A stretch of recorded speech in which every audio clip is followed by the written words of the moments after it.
podcast. This is Court. This is Ashley, and we're coming at you live from Boston on a Friday work lunch. That's so terrifying. So fitting for today's episode. Yes. So today we're talking about corporate America. How sexy does that sound? This is an episode we've wanted to do for a while because we believe it makes our podcast, that is our secret sauce. Exactly. Is that the podcast is the side hustle and the side hobby.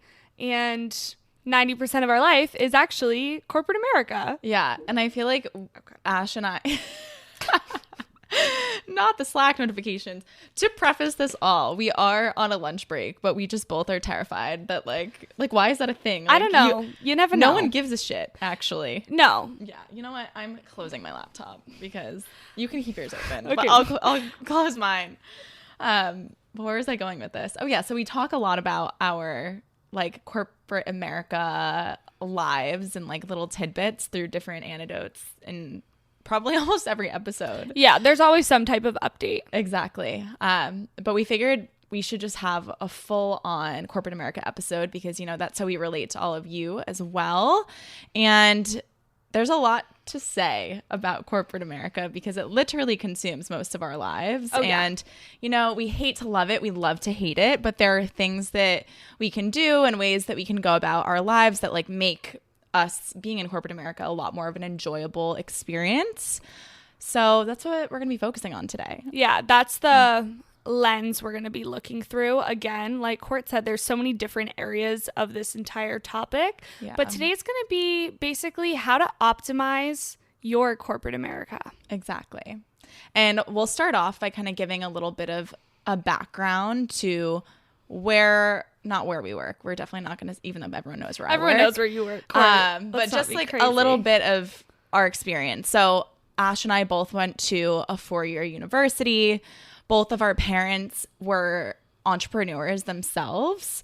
So they weren't from corporate America. My mom had a little bit of experience working for like an insurance company back in the day before she had kids, but really interesting that we both come from like entrepreneurs and small businesses that are maybe not so small, to different degrees.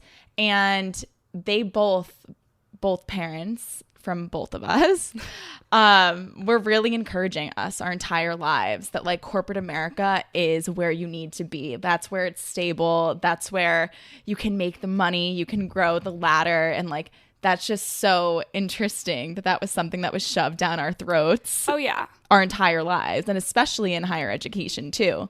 It's like you're perceived as, you know, not bright if that's not what your end goal is at the end of the day. Yeah, that was our generation. Correct. And because we were raised by our parents' generation, so I was the first one in my family to really go to college. Same. I think my mom went to... Morgan corrected me because I've said that on the podcast before. She goes, Mom did go to college. She got her associates. So did my mom. Local. Yes. Okay. So yes, my mom, you did go to college. Some sort of degree. But not like, you know, the 4-year go away to college, not like in your hometown kind of thing. So because of that, I was my parents looked to me to like live out their dreams, especially my dad, because he never got the opportunity to work in corporate America or go to college. So because of that, I genuinely didn't know there was any other option for me. Yeah. Which is crazy because I grew up with parents who own their own businesses. Yeah. And it never once crossed my mind. I was like, oh, well, I don't want to build pools. So exactly. Of course I'm going to go to corporate America. Yeah. And don't get me wrong, I actually love corporate America. As this will come, you'll hear it in the episode. I don't necessarily love the idea of becoming an entrepreneur and like doing my own thing completely. Like I do love the stability of it. So even if it maybe wasn't shoved down my throat, I don't know though. Maybe that's just I am because that's how I was raised. But yeah. It is interesting. That's important context to have. And on the flip side, I am someone who also loves my current situation within corporate America, but I've never once foreseen myself being here my entire life. I've always had the more entrepreneurial spirit. Like I am here to learn as much as I can about different like processes and leadership and like operations of a company and get as much like almost entrepreneurial skills that I could then take into something else one day. So I'm like reaping all the benefits that I can, learning as much as I can with hopes to do something else later on in life. Yeah. So people are in it for different reasons. Some people are the type of people that clock off at 5 o'clock and are fine and complacent, which is great. Like their job, they don't work to live. They don't live to work. They work. They work to live. Exactly. So they do work to live. They work to live. Live to work. Okay. Yeah. Wait. I don't know. That just they don't live to work. They work to live. So that once they're done, like their life, their enjoyment, like not fueled by what they do to bring in or pay their bills, basically. Yeah. And then there's other folks that are really in corporate America to climb the ladder and become a top exec and, have a lot more say in leadership within their companies and make a lot more money. And like, that's fine as well. Where do you think you fall? So someone actually shared this with me, or I saw it in like a panel conversation. And it really made me thinking. She said she's the founder of 1987 Active, Jen DeAngelis. She's an amazing human. It's a Boston-based active / loungewear / limited edition brand. And an ad. No, seriously. She's a star. But she was very successful in her career at a young age. I think she worked for like hotel groups and literally was like in her 20s and got into rooms with like senior level people, like C-suite people making decisions as like a 20-something-year-old. And a moment that she had in her life was she was sitting at this like in this boardroom and she was looking around and she was like, so this is the trajectory in which I'm on. And do I want to be in any of these people's positions? Would I consider any of these people mentors? Do I want to be where these people are? And the answer to herself was no. Like, I actually don't give to be in their positions one day. And they're not people that I aspire to be. So that was one of her deciding factors in pursuing entrepreneurship instead and doing her own thing. So that literally stuck with me. That was probably like almost a year ago at this point that I had heard her say that. And it's like, damn, like, would I have a comfortable and fun life if I was my own manager one day? Yes. Do I aspire to be the CMO of my company one day? Probably not. And that just kind of opened my eyes a little bit. Like, I'm here for a short while, maybe not a long while, not even just at my company, but in corporate America in general, until I figure out what I want to do elsewhere. Right. I don't know where I fall, to be honest with you. Do I see myself like you said, with the people who run my company? Do I see myself up there? No, not necessarily, but I do love my job in the sense that, like, I don't know, I like clocking out and having it not affect me directly. Yes. When you're an entrepreneur, like, you go home at night and it's like, all oh my God. about. I don't know. So I think I like that separation, but I don't really know where I fall. Yeah, I feel like you don't even need to know because you're just living day to day. You're doing well in what you're doing. And like, you'll see where it takes you. You don't have to have it all planned out too. But yeah, so all that to say, people have different experiences, different reasons for being in corporate America. And a lot of this conversation is based on our own experiences. And for reference, I work in a marketing department within a marketing company. And Ash works on the tech side of an asset management firm in Boston. So a bunch of finance stuff that I'm actually slowly learning through my role, which I really enjoy. That's great. Would I ever want to be on the finance side? No, I love being on the tech side of a financial company though. Yeah. So I could see that being my industry, like long term. Yeah. There's a lot of money where you are. I love it. Like, I would love a fat bonus just for like existing at a company like that. I do not have. Oh, I find out my bonus in 2 weeks. Hell yeah. I'm so nervy because, we're coming off of not so good of a year. Yeah, exactly. Exactly. Yes. But shall we jump right into it? I think Yes. before we get into like how we can optimize corporate America, I briefly want to touch on kind of like how to find a place within corporate America that will set you up for success. Yes. And that being like when you're interviewing, right? So you have this opportunity to look at all these different companies before you apply for a job, and you should do research on the company culture. You should see if you are a best fit for the type of people that work there, if it's a hybrid company versus remote company versus full-time in office. Like, you need to decide what you personally want to do and make sure that you find a company that allows you to do that. So one thing particularly, like once you do that research, you finally land interviews. Once you're in an interview, I'll let you tell the point that you have, but you should really like ask the person who's interviewing why they love their job so much. And like, even if they don't love their job, like you're going to tell immediately from like the tone of voice, their mannerisms, if they stutter to respond. And like, that's almost like a flag within itself. You can understand a lot of what your experience would be like by being interviewed by the people who currently work there. 100%.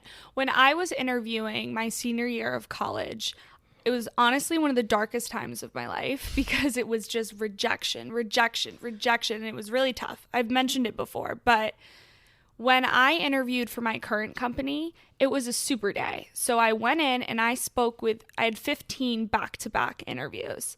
And out of all of the 20 plus interviews I had had in that semester, this was the first company where I genuinely enjoyed every single one of my conversations.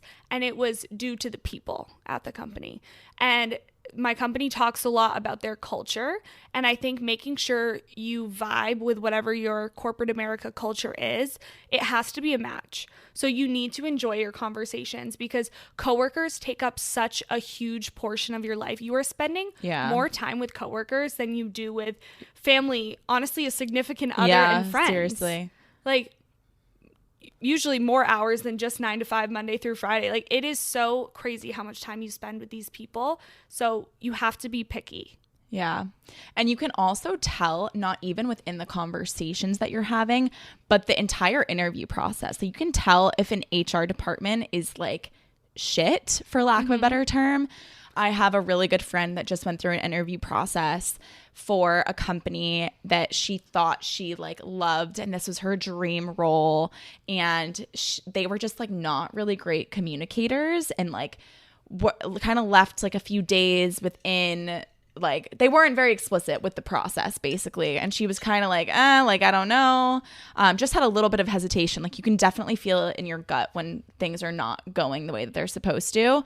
She literally got to the final round, like did case studies, got an offer, negotiated her salary, and then they just randomly sent her a very informal email that was like, better luck next time or something.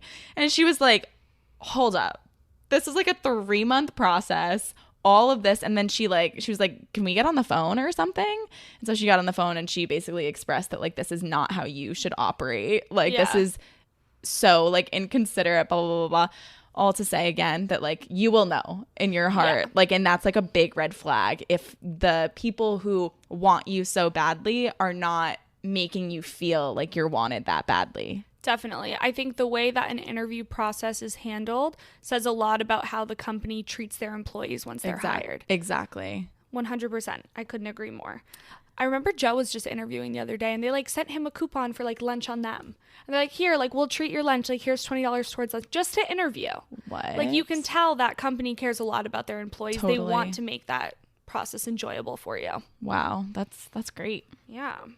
So that's kind of researching a company, interview process. And one thing to note too is within your research, like, and in your interview, you should be asking like, what morals and values do the company have? Like, make sure that it's aligned so that you don't kind of enter a situation where you're like, wait, like, I don't really believe in this product or this mission that they're pushing, because that can really take enjoyment out of the work. Or even if you're in sales, for example, and you realize that this product is like actually not like the best on the market and you're supposed to be selling it to these people, you don't want to feel like you're basically like, and like screwing people over basically. So make sure that you believe in the product or service that you're going to be working for and the people and the values that stand behind it. And then one last piece before we really get into the meat is negotiation. This is something that I didn't do, like, especially like entry-level positions. It's a taboo topic, honestly. Like, everyone says negotiate, negotiate, negotiate.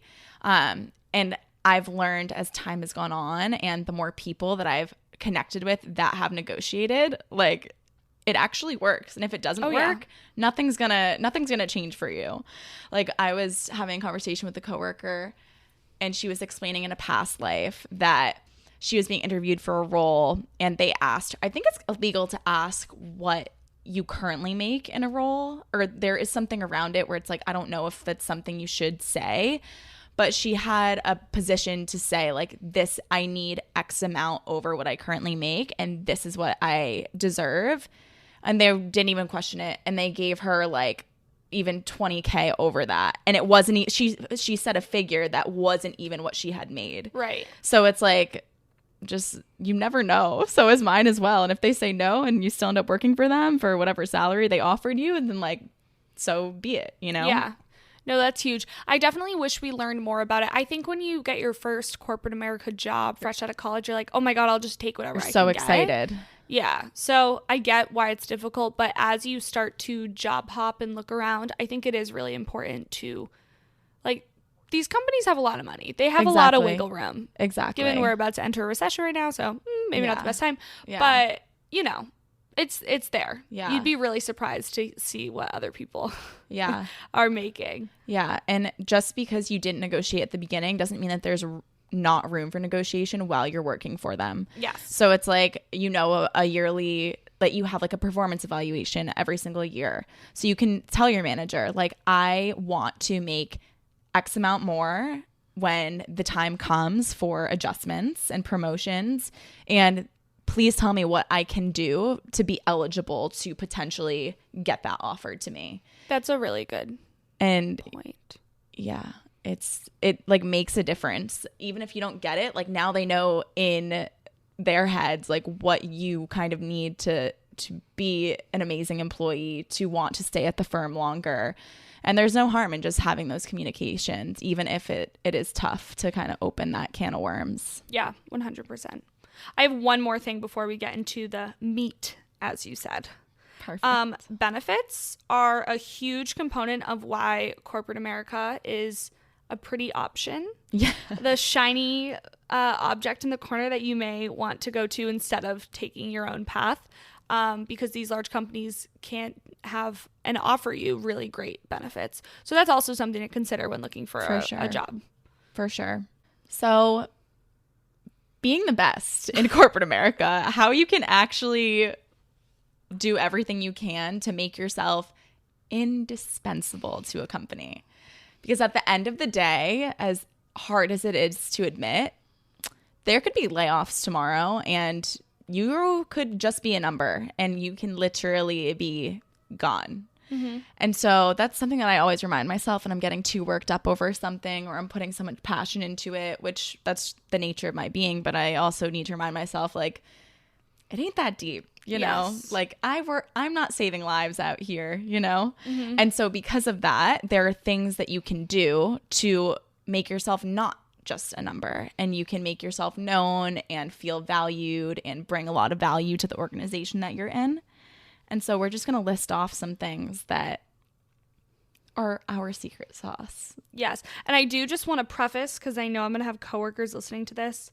I am by no means saying I do every single one of these things to the best of my ability. These are just as we sat down and to think, like, how can you really make the most of your corporate America journey? These are definitely still things I'm working on doing. Of course. And trying to perfect, but some inspo for y'all. So nobody call me out is what I'm trying to say. Okay, I can kick us off. First one is getting involved. The same way you had to get involved in high school and college, and to set yourself up for success, join the committees, join the sports teams, be what was it, class president or whatever. You know, like, you always want those things to kind of add to your resume. Totally. As you are at a firm, it is so good to get involved in, my company has business networks, even simple things like planning a team outing, just getting involved in basically adding value to the company's culture. You are helping the company and the firm be a better place by getting involved and showing that you want to be a part of it. So that's been a huge thing for me. Last year, I was like, I should definitely get more involved. Like, all of the best people at this company are involved in some way or another, and they're giving back. So simple things like I did the dragon boat race. Like, that was something that was so little, and I didn't even really think twice about it. But then I did it, and the amount of people that really recognized, like, wow, like, that's awesome. Like, I got an email shout out. Like, people saw that and just, like, thought fondly of it. Yeah, no, that's awesome. I feel like I almost don't have those sort of opportunities because my job is remote first. Yeah. I feel like you would think that they would have those type of opportunities because we're remote first, but because we're just scattered everywhere, I feel like I don't. So that's amazing that you have those. Kind of something that wasn't on my list, but this just made me think of it. So many big companies offer ways for employees to continue their education and certifications. Yeah. My company has like a subscription to like masterclass, and you can do like 1 or 2 a year on the company. I just actually signed up for a marketing summit. It's like a full day next week in Boston, and it's like a panel and like workshop event that I would typically never ever like go to, because I'm like, why? And I was just like, why would I not? And I'm providing value by going, taking notes, like synthesizing learnings and bringing it back to my team and my organization, and maybe think of different ways that we can do things differently by learning about how other people within the Boston area are doing it. Yeah. So it's like, yes, you can, in doing that, you can add more value to the company, but you're also just building your resume further and like expanding your different expertises that you can then carry on into whatever else you want to do after the fact. 100%. I did a Scrum Master training. Yeah, you did. So like that was cool, and my company like paid for it. 'Cause they're like, oh, absolutely, you can bring more agile practices to our daily Scrum calls and report back to us. But at the same time, like I got a certification in my name, which was also really cool. So ideally, you're at a great company that does offer those things. I know we send women to these different business conferences, and the company will fully pay for it. You just have to be willing to say yes and accept the opportunity. So it is scary sometimes, and it's like, oh my God, why would I want to do all of these extra things? I'm already working and 9 to 5. They're not paying any extra to do these things. Exactly. But I think it just for your personal growth. Exactly. And it's worth it in the long run. Yep. Okay, my next one is kind of similar to my first point, but coworker get-togethers. I alluded to this earlier, but you spend so much time with your coworkers. Like, it is so important to have a personal relationship. You don't have to be best friends, but like to know what they do on their weekends. Like, are they in a bowling league? My manager's in a bowling league. But like, so that was very niche, not relatable. But I don't know, it's important to get to know these people outside of work so that you can know them on a personal level, and just, I don't know, I just go hang out with your coworkers. Yeah. It makes work more enjoyable. Yeah. And also find a work wife or husband. Yes. Find someone that you can go to when you want to gossip. Not saying, I'm not promoting gossip, but like if you're having a hard day, for example, and you need someone to vent to that can actually relate and understand what you're going through because they work for the same company, or just someone that you can kind of tidbit like ideas and figure out like what's next in uncertain times.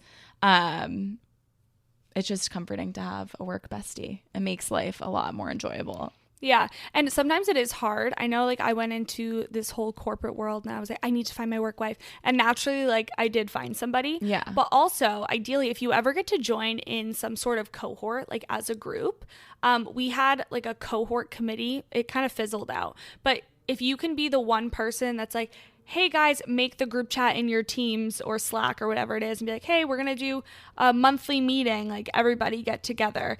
And then ideally you can form relationships through that, because it is kind of, it's hard to build relationships. Yeah. But if you propose it in like a group, like, oh, we all started together, we at least have that one thing in common, it can open up the doors for friendships. Totally.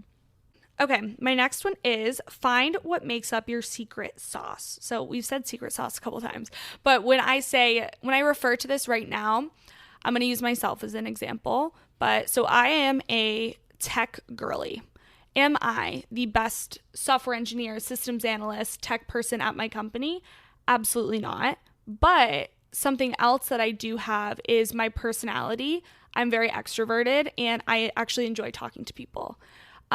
It's actually very difficult to find these two qualities that overlap. Yeah. So my secret sauce is kind of being the extroverted, actually enjoying talking to people, but also in the tech industry. Because a lot of these extremely talented hardcore tech people tend to just be more introverted. That just is how the field goes. And then a lot of these extroverted people are like in sales or in a manager position or not in tech. So I found that that's kind of what makes my secret sauce. Yeah. And then you just have to tap into that. Yeah. I have a secret sauce as well. I think mine might be a little bit bespoke, but who knows? My secret sauce is that I founded a program within my company. And I am like the owner and manager of this one specific thing that's makes up a part of my role. So when people have questions about ambassadors or influencers, like I am like The unintentionally go-to a person. gatekeeper just because like I started this. I kind of, it fell within my job description, but I kind of added it on at the same time because it was something that we just hadn't explored before. So if you ever have autonomy in your role and your manager gives you kind of like leeway, like what would you recommend in terms of a platform that we should be using for this process, or what should we do to like contribute to this goal, like literally establish a process or a program that doesn't need to take over your entire life. Unfortunately, that happened with me, but become known for something because you started it and there's no other person out there that kind of has that like knowledge that you do. 100%. So this one may seem like a force, but I think it's one of the most essential things that you should do when you're starting at a new company, or even if you've been there long enough and you realize that you don't know enough people or not enough people know you. Set up intro meetings or coffee dates or ask to grab lunch with people for a couple of different reasons. Number one, like for visibility, so people understand who you are, what you do, and how they can find you. You basically become kind of like a team player in that way. Two, so you can get a better understanding of what other jobs and teams and roles exist in the company. So maybe if you decide one day that, you know what, you don't really want to continue to do what you are doing now, you might not have to change jobs or companies entirely to fill that void that you have. Maybe there is actual growth or room or different departments in your company that you could move along to. And thirdly, just having that recognizable name and face like is automatically going to set you apart. I think when it comes time to, I don't know, like maybe layoffs or restructuring, like you never want someone to, or your name to be brought up in a room and people to be like, oh, Courtney Carlton, I've never heard of her before. Like you need to make your presence known, as uncomfortable or how maybe awkward it might be to be like, hey, my name's Courtney. I work on this team. Would love to learn more about what you do. You could phrase it that way so that people are like, okay, I can talk about myself. Oh my God. Yeah, no, I think when you first join a company, like you have to use that to your advantage. You are pretty much the newbie you get a free hall pass for a full year. Yeah. Like the full year, you can say, oh, I just joined the firm like in this past year, these past couple months. Like I'd love to learn more about what you do. I'm on this team. Like that is so highly, that's the number one the number one thing people at my company say to do when you join is like, everybody's friendly. Everybody loves to talk about themselves and what they do. Yeah. Set up the one-on-one, learn more. It's the best thing you can do for sure. I have another, I'll just go to my one-on-ones point. Yeah. So I just have one-on-ones are important. I think it is so important to meet with your manager directly one-on-one every single week. Even if you have absolutely nothing to talk about and it turns into just catch-up time, that is probably going to never be the case because I'm sure like you'll always have questions and things, but always have the check-in. It's important for them to know exactly like what you're working on and to ask any questions. And I just think having that open communication, but also when I joined my new team, this other girl, Anna, she's actually a fan of the pod. So if you're listening, Anna, hi, I love you. She took it upon herself to just like set up a one-on-one and just to kind of be an informal mentor to be like, hey, how are you transitioning? Like, what questions do you have? How's it going? And now we pretty much just have a monthly catch up now that I'm fully on the team. But we also like brainstorm better ways to improve the team as well. And it was so informal and such a nice thing for her to do. Like I wrote that in her performance review, like that I really appreciated that. So not only can you be the newbie setting up the calls, but set up the one-on-ones for the new people on your team. Yeah. Because then that just like helps you in your case to eventually maybe manage other people within your company one day. Definitely. Yeah. And within these one-on-ones, I think it's really important to establish goals for yourself and how they're working towards the larger vision or goals that your department or team has. And within these one-on-ones, it doesn't have to be every single one-on-one because this might be a little bit more of a formal process, but like give quarterly updates as to like where you are in reaching those goals. Because when it comes time to a year-end review, it makes it really easy for your manager or whoever it is to advocate for you to make sure that you're moving up or that you have great opportunities that come your way by keeping them informed and keeping them understanding of what you've been working on and how you've been contributing to a larger picture. Yeah, 100%. I hate the goal setting process. It's like so... I'm like, oh, I don't know. What is my goal? But we have to formally do it at my company every year. Me too. And then you literally have the check-ins too. It's like, okay, how are you doing it? How exactly are you going to achieve this goal? I'm like, oh my God, too much. All right, my next one is keeping track of your contributions for year-end reviews.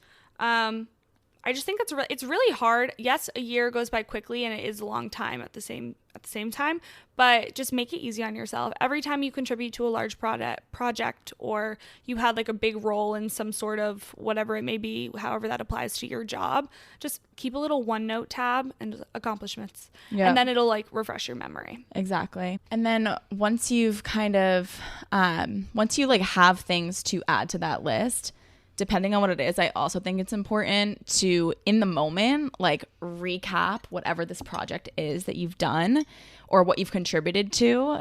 And if you're maybe not the owner of the project, make sure that you have a hand in developing this recap deck, just so that in the moment you can actually socialize your learnings and your contributions and kind of prove that this is something that you should do again or this is how you should do differently. Once again, you're getting FaceTime and you're just... It's not just at the end of the year. Like it's literally an ongoing thing. Whenever you wrap something up, like make sure people know what you did. Yeah, that's a good habit to build. Yes. Because it does seem like a lot of work. Like when, we're done. We finished it. Yeah. But like it is really, I need to be better about that. Yeah. And I'm like, literally, that's like my job is to document all this stuff. But yeah, but it's like if people, I've learned this as time has gone on, like you can be an all-star in what you do. But if you don't socialize it to other people, like they're never going to know. And it's like this weird thing. Like everyone come to a presentation where I talk about my amazing work. Like, but that's how it can seem, like almost like an imposter syndrome. Like, why do I need to do this? But it's like you contributed to something or you produced this project or work that should be shared with other people. Yes. Your work outfits, if you're in the office, can be fun. So don't dread the work fits. I think it just will set you up for success in like this when I have like a really great corporate fit outfit, I am walking around the office like a boss lady. I feel good because I know I look good. I'm comfortable. I'll wear heels someday. I have a full dress on. My hair and makeup's done. Like it feels so good. And other people have literally come up to me and but like after they meet me and they're like, oh, I always thought of you as like the confident girl who knows exactly what like you have an agenda, like everywhere you're going, like you know exactly what's going on. And I'm like, that is so crazy. I could not be further from the truth. I have no idea what I'm doing, but just my presence. Yeah. And honestly, I think my outfits have contributed to that. Yeah, 100%.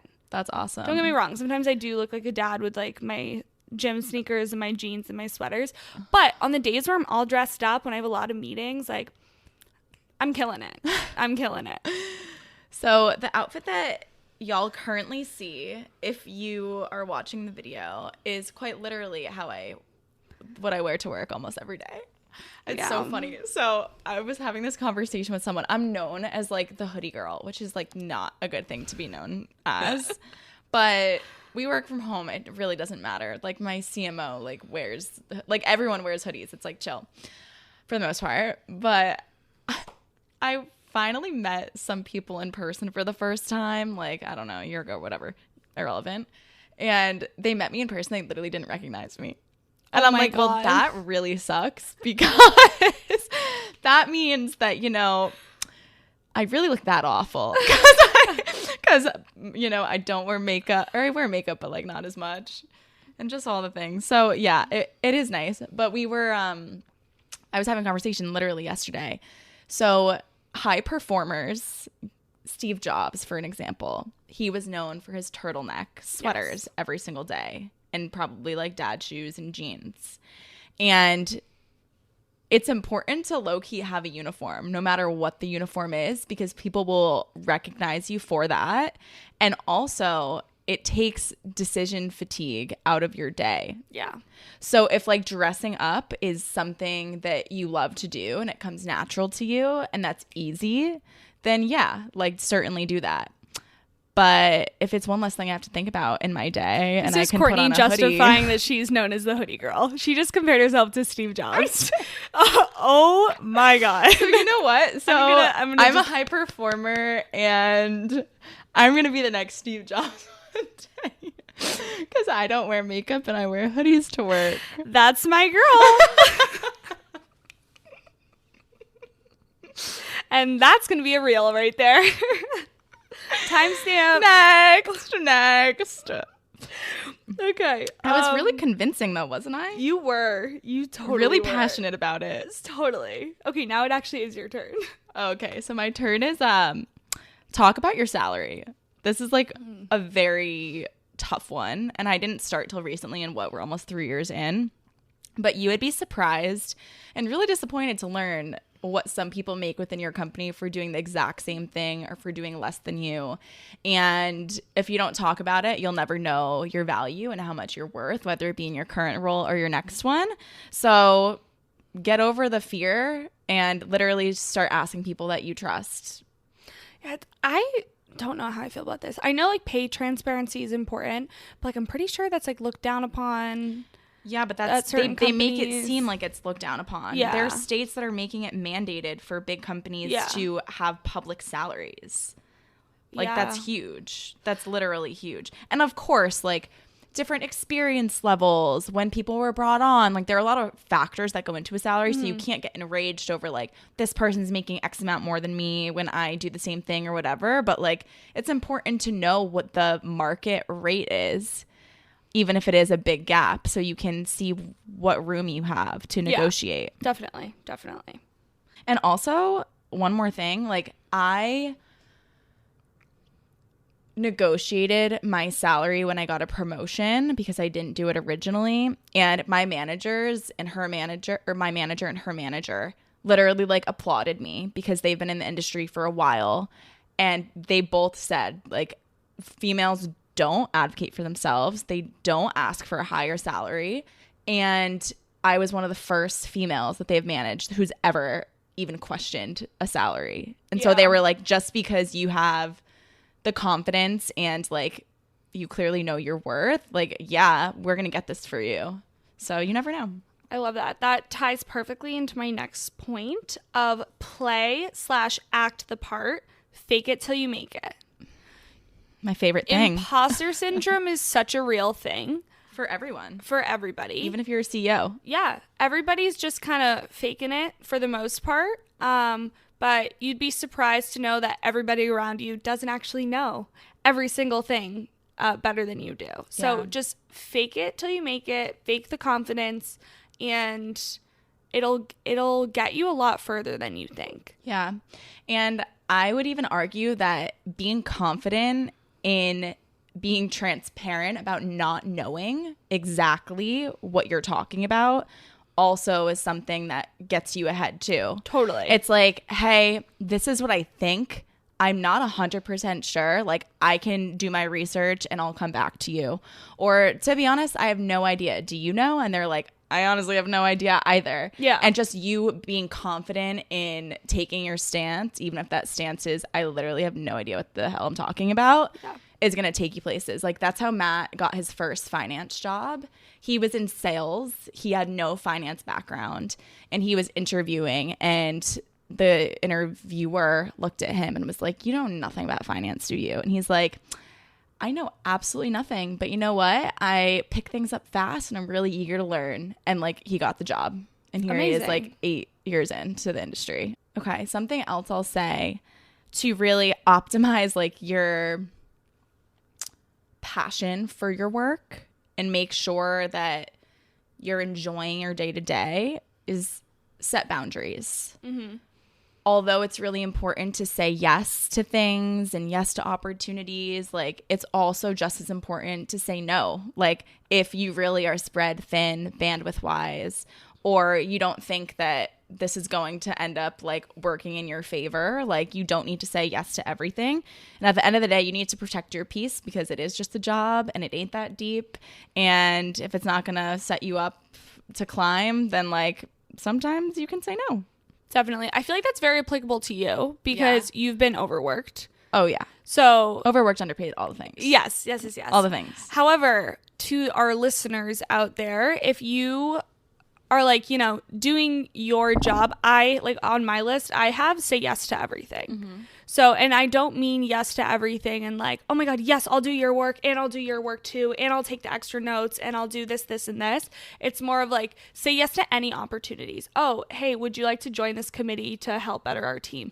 Yes, I'd love to do that. Would you like to go get dinner with this manager?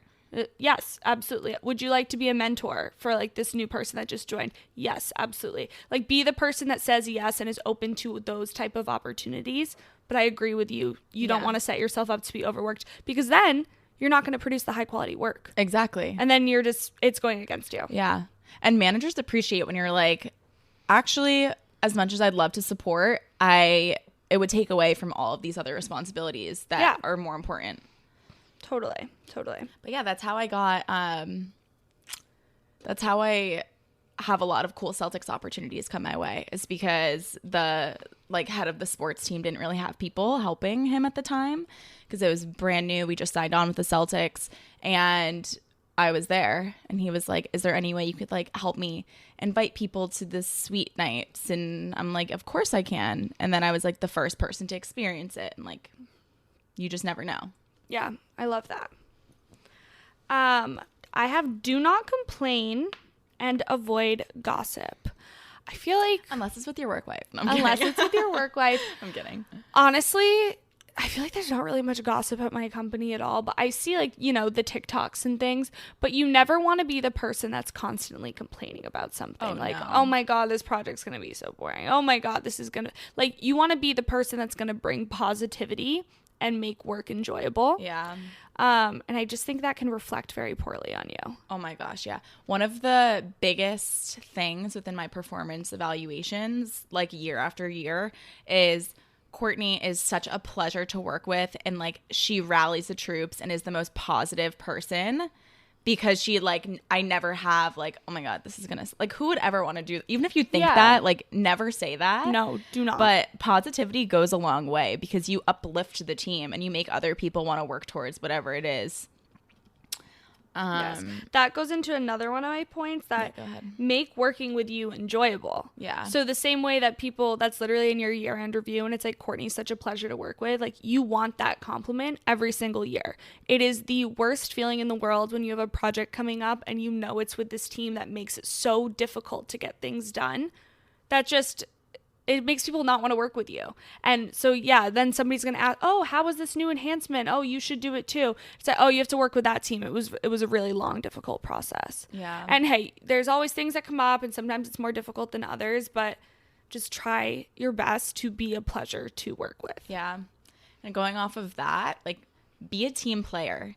Mm-hmm. You never want to be in a situation where people think that you're trying to like one up them, or that you're in competition with the people that you're working alongside of, because at the end of the day, that's just going to bite you in the ass. Mm-hmm. Like, you are supposed to be a team. It's only going to further isolate you. Like, it's just not a good look, and collaboration is key to get anything done. So if you think that you can do it all yourself, first off, you're crazy. Second off, like, you're not going to be a well-liked person after that. No. So my biggest one that I definitely want to mention is vocalize what you are interested in. Okay, so I have some examples of myself of how I vocalize what I'm interested in and like how it will potentially pay off in the future. So I have vocalized to all of my managers that I love this company and I do see myself staying here for a really long time, but I grew up an hour north of here. I went to school here. I can see myself settling down here, and I do really, really want to get out for a little bit. So in a year from now, when I vocalize that I want to move to Miami in a year, it's not going to take them by surprise because they know this is a thing. I've also mentioned how I want to work in our London office. I mentioned that to every single person I can. Oh, I found out that you worked in another one of our offices. Like, I am picking your brain about that. How did that work? How did you like it? What is the process like? I want to do that. And I think vocalizing what you're interested in is just such a great way, because when an opportunity comes up in London, ideally I'm going to be one of the first people that they think of. And then I could potentially have that opportunity.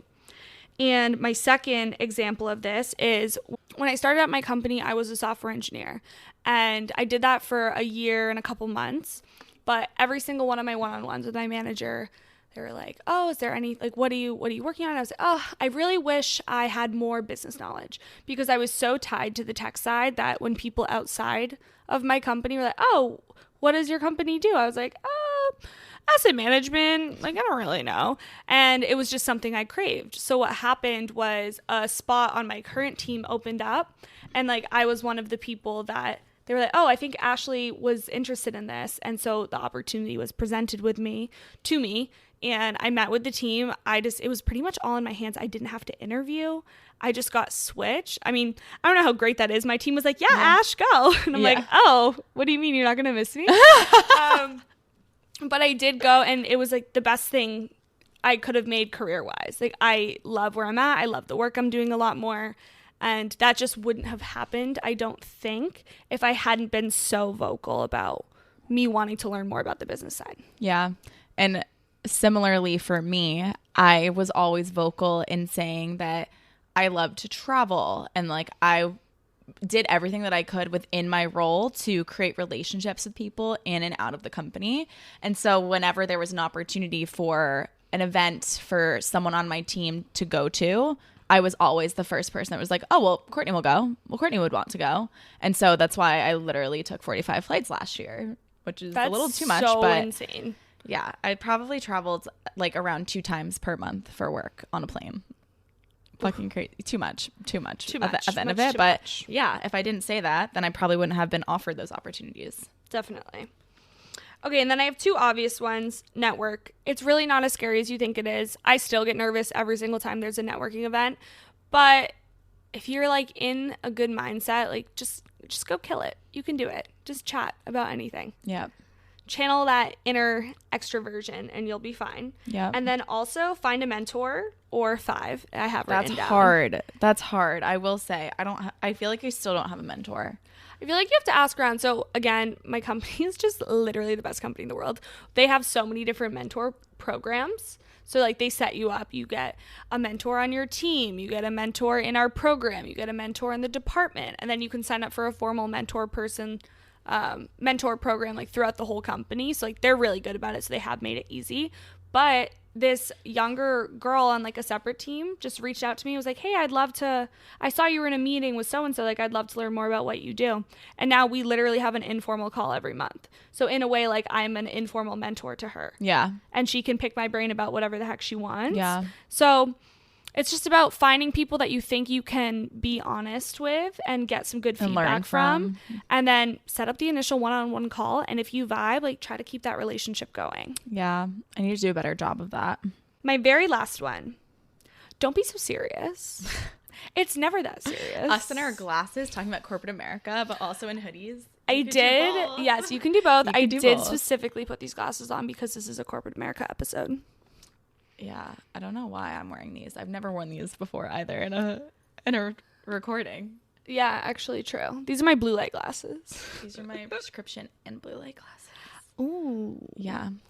Well, if that's it, I don't know. I would probably say the biggest takeaway is whether you're in corporate America because you want to be in corporate America, or you're just in it for the moment in this part of your life, or you're in it for the long haul, like there are ways to make it enjoyable and not make it be like this thing that you have to do because you need to afford your lifestyle.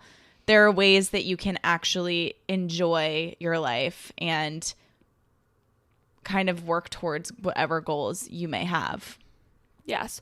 Also, the Skinny Confidential talks about this all the time, but no matter what job you work, you can hate it so much, but there are transferable skills that will benefit you on whatever you want to do later down the road, whether it's bartending, waitressing, working at your crappy 9-to-5 job. Like, just make sure that you are at least gaining some skills. Like, get your, not wasting, but you're spending so much of your time doing so, like, you might as well get something out of it. Yeah. So I think having that perspective is gonna set you up for success. Yeah. And in a roundabout way, just prioritize yourself. Like, where are you now? Where are you trying to go? And how can I get what I need from this current moment and this current job in my life that will kind of close that gap and make it more attainable to get to where you want to be? Mic drop. Period. Lunch break's over. That was fun. Time to go back to corporate America. One more call of the day. We got this. Yes. Thank you all for listening. I hope you enjoyed our cheat codes for corporate America. Yes. And we also hope that you enjoyed our 1-year celebration and our giveaway. Thank you guys for entering. I think at this moment we have almost over 200 entries, which is so exciting. We love you guys. We were scared that only like 2 people were going to parparticipate. I know. And we put hashtag imposter syndrome. Yeah. And we finally got over 500 followers. So thank you. All right. Talk to you guys later. Kelly. Bye.